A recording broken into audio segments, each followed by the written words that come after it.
Student, welcome back to my YouTube channel. आज हम biology के first chapter fundamental of unit life के next portion की तरफ आज हम पढ़ेंगे पार्ट्स ऑफ सेल के बारे में। पार्ट्स ऑफ सेल में हमारा फर्स्ट क्या है, सेल मेम्ब्रेन या फिर प्लाज्मा मेम्ब्रेन। अब सेल मेम्ब्रेन और प्लाज्मा मेम्ब्रेन की कैरेक्टरिस्टिक्स क्या होती है? थिन, इलास्टिक और फ्लेक्सिबल होती है हमारी सेल मेम्ब्रेन। लिविंग होती है, ये मोस्ट इम्पॉर्टेंट कैरेक्टरिस्टिक है। आउटर मोस्ट कवरिंग होती है सेल की। होल्ड करती है कंटेंट ऑफ सेल को। प्रोवाइड करती है definite shape. Facilitate movement of some material because it is selectively permeable. मतलब कि इस मेम्ब्रेन में से कुछ ही मटेरियल पास आउट होते हैं और क्योंकि ये क्या होती है, सेलेक्टिवली परमिएबल, मतलब कि कोई भी प्रोटीन है या फैट्स है, विटामिन है, मिनरल्स है, उनको सेलेक्ट करके तो ही आगे प्रोसीड करती है। कंपोज्ड ऑफ ऑर्गेनिक मॉलिक्यूल्स, किससे मिलके बनी होती है? ऑर्गेनिक मॉलिक्यूल, जैसे कि लिपिड है, प्रोटीन्स है।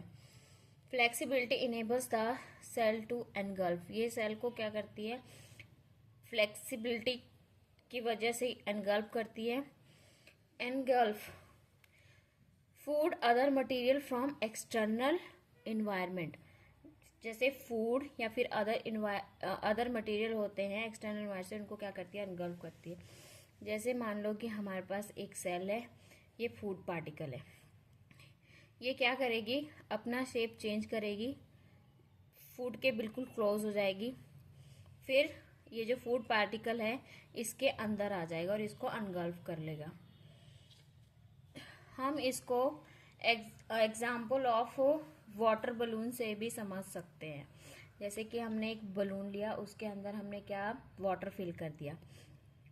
तो जो बलून है वो क्या है? हमारा आउटर कवरिंग है, थिन है, इलास्टिक है और फ्लेक्सिबल है।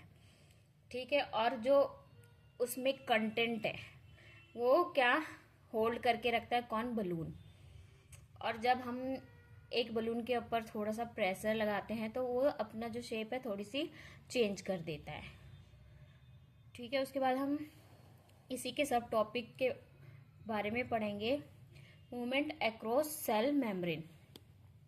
फर्स्ट है डिफ्यूजन, और spontaneous movement of molecule from a region of higher concentration to lower concentration. मतलब कि क्या? स्पॉन्टेनियस मूवमेंट होती है मॉलिक्यूल से हायर कॉन्सेंट्रेशन से लोअर कॉन्सेंट्रेशन की तरफ। ठीक है। जैसे कि मान लो हमारे पास क्या है, एक पानी का ग्लास है, अब उसमें हमने पानी डाला है और उसके अंदर इंक डाली है, मतलब स्याही डाली है। उसके बाद आप थोड़ी देर बाद देखोगे कि उस ग्लास में जो स्याही है वो पानी के साथ क्या पूरी तरह डिफ्यूज हो गई है, घुल गई है, मतलब इंक जो है वो पूरे वाटर में स्प्रेड हो गई है। उसके बाद हम बात करेंगे रेट ऑफ डिफ्यूजन के बारे में। सबसे ज़्यादा रेट ऑफ डिफ्यूजन होता है हमारे गैसेस में, उसके बाद लिक्विड में और सॉलिड में। गैसेस में ज़्यादा डिफ्यूजन क्यों होता है? क्योंकि इसके जो बॉन्ड्स होते हैं वो कैसे होते हैं? वीक होते हैं और इजीली स्प्रेड हो जाते हैं। जो इसके मॉलिक्यूल्स होते हैं वो फ्री होते हैं। जो लिक्विड होता है इसके जो बॉन्ड होते हैं वो लेस स्ट्रॉन्ग होते हैं, इजीली स्प्रेड नहीं होते हैं। उसके बाद हमारे पास सॉलिड है। सॉलिड क्या? स्ट्रॉन्ग बॉन्ड बनाता है, इनको अलग करना थोड़ा मुश्किल होता है। Not easily spread, no free molecules, कोई भी फ्री मॉलिक्यूल्स नहीं होते हैं। Sort by small size substance, example है हमारे पास ions, molecules, CO2, oxygen and water.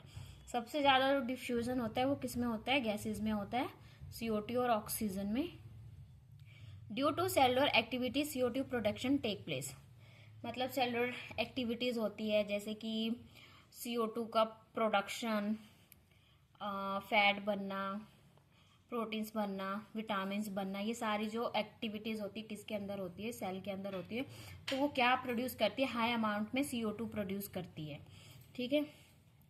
जो कॉन्सेंट्रेशन होता है CO2 का सेल के अंदर वो हाई होता है as compare to concentration of CO2 in external environment. CO2 leaves the cell through diffusion. CO2 कैसे बाहर निकलती है? डिफ्यूजन के थ्रू। अब हमारे पास सेकेंड टॉपिक है ऑस्मोसिस। सॉल्यूशन क्या होता है? सॉल्यूशन होता है हमारे पास सॉल्यूट प्लस सॉल्वेंट। मान लो कि हमने एक ग्लास लिया, उसमें हमने पानी लिया और क्या लिया? सॉल्ट लिया और उसको मिक्स कर दिया। तो जो ज़्यादा अमाउंट में होता है वो हमारे पास होता है सॉल्वेंट, और जो कम अमाउंट में होता है वो हमारे पास होता है सॉल्यूट। ठीक है, तो ये दोनों मिलके क्या, जब वाटर और सॉल्ट क्या जब घुल जाएंगे तो क्या बनाएंगे? सॉल्यूशन बनाएंगे। अब ऑस्मोसिस है वो कितने टाइप की होती है? फर्दर 3 टाइप्स की होती है, हाइपोटोनिक, हाइपोटोनिक और आइसोटोनिक। हाइपर मतलब ज्यादा होना। किसका अमाउंट ज्यादा होना? सॉल्यूट का अमाउंट क्या होता है एज कम्पेयर टू सॉल्वेंट? ज्यादा होता है।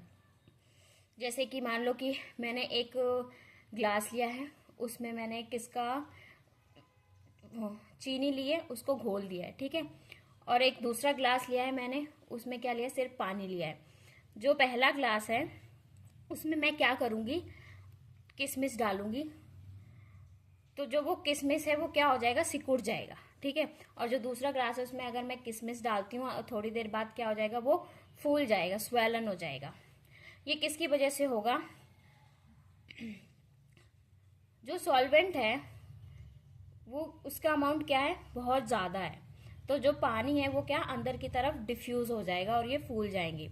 और इसमें क्या होगा? जो सोल्यूट का अमाउंट है वो बहुत ज़्यादा हाई है, ठीक है। और हमने उसमें बात की थी जो रेट ऑफ डिफ्यूजन है वो हायर कॉन्सेंट्रेशन से लोअर कॉन्सेंट्रेशन। इसमें तो पहले ही हायर है तो वो लोअर की तरफ जाएगा नहीं, इसलिए क्या होगा? ये श्रिंक कर जाएंगे। उसके बाद है हमारे पास आइसोटोनिक सॉल्यूशंस। आइसोटोनिक्स में क्या होता है? आइसो मतलब सेम। इसमें सॉल्यूट और सॉल्वेंट की जो अमाउंट होता है दोनों क्या होते हैं? इक्वल होते हैं। मतलब कि जो सारे वो हमारे क्या है रेजिन्स हैं वो इक्वली उसमें अमाउंट में होंगे, ठीक है। और जो हाइपोटोनिक है उसको हम क्या बोलते हैं? एक्सोऑस्मोसिस। एक्सोऑस्मोसिस का मतलब है movement of water into the surrounding. जो मूवमेंट होती है वाटर की वो किस में होती है? सराउंडिंग में। और एंडोऑस्मोसिस का हमारे पास एग्जाम्पल है हाइपोटोनिक। जो मूवमेंट होती है वाटर की वो किस में होती है? सेल में होती है, ठीक है। Thank you.